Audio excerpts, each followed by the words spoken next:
Hayu besti, aya nama urang ngagoreng lauk, ieu teh tuh boga lauk kembung besti cuang digoreng heueuh. Ieu mah ngagorengna teh nya kudu sing garing besti lauk kembung mah ngeunah. Tong bosen nya besti, ieu mah da masakan sapopoe nya.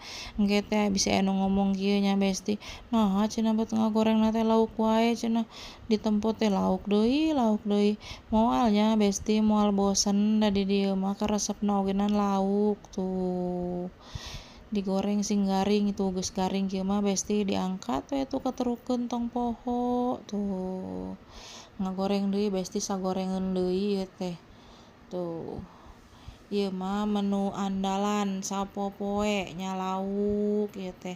Komo lamun aduna teh nya besti jeung sayur asem ieu teh, jeung sambal tarasi, nikmat besti tuh. Geus kieu mah besti jai tuh ieu teh da geus asak diangkat besti tuh. Geus kieu mah tuh asak we hayu